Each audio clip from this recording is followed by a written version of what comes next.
go ahead. Couple Good. questions. Good morning, Kevin. Sure I do, yeah. Please. Thank you.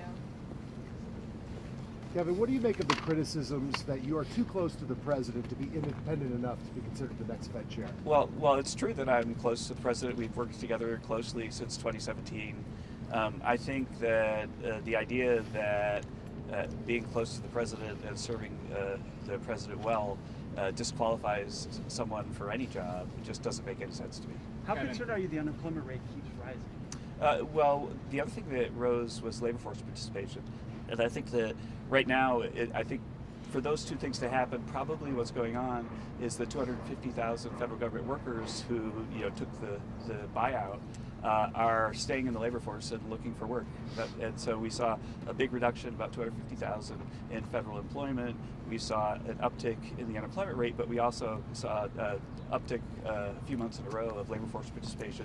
So I think those government workers are out there looking for jobs. And there's an academic literature that suggests that they'll be very successful at it because government workers tend to be very well qualified when they hit the private sector. So not worried? Do you think it'll come down?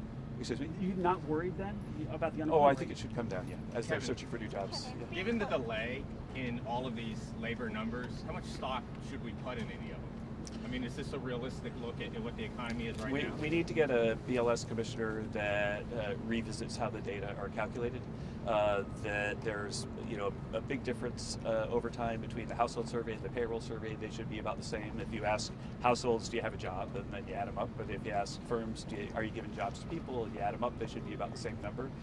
And during the Biden administration, they diverged by more than 2 million people over that time. And so, these are the best numbers we have. They're the ones we have to go on, but we also should look at everything else that we're seeing. And so for me, one of the things that I think is strong is we're very good at measuring output and income. And GDP right now is a little bit below 4%, second quarter in a row. When output is that high, then normally job growth is really solid. And so it'd be very unusual for job growth not to keep up with GDP in the long run once we see the revisions. But are these numbers accurate given there was such a delay with the government shutdown and how they were reported? Yeah, I think that the surveys were done according to their normal procedures. Yes. Two quick questions. First, to follow up on the Fed chair question. Being close to the president is one thing, but if you were to serve in that position, can you reassure the American people that you would make decisions independent of what the president asks of you? Yeah, the job of the Federal Reserve Chair is to run the Federal Reserve independently. It's also the job of the Federal Reserve to be nonpartisan and to focus on monetary policy. And I think that one of the things that the president's been disappointed in is that the Fed has been quite partisan and cutting rates right before an election, focusing so much on issues other than monetary policy. And so I think that it's very easy to conceive of someone from inside this building or that building going over there, like Steve Myron is doing right now, and doing a great job of being an independent Fed governor or chair. When do you think you'll learn the final decision? The president has said that he'll make his final decision by the end of the year or the beginning of next year. Where do you think interest rates will go from here? Do you think how much lower do you think they should be? Well, because we've got such a huge increase in supply, which we're seeing, there's a capital spending boom. We've got groundbreakings for factories all over the country. We've got plans to increase power generation that's unlike anything I've ever seen, like maybe in the next 5 years, getting as much new power online as we've done over the last 20 or 30 years.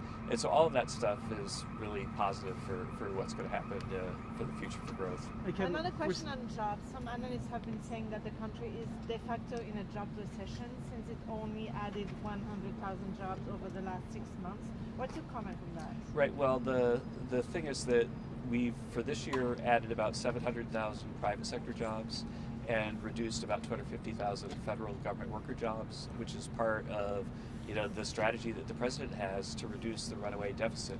And so the deficit this year is looking like it's going to be $600 billion lower than it was last year, which would give you about $7 trillion, $8 trillion in savings over a 10-year period if it were to stay like that.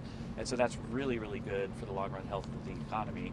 And the job number has stayed strong, even though we're being really fiscally tight by reducing the deficit so much. And that's a sign of the success of the whole portfolio of policies. I think I have time for one more So question. Kevin, wait, we're seeing construction jobs now. Yeah.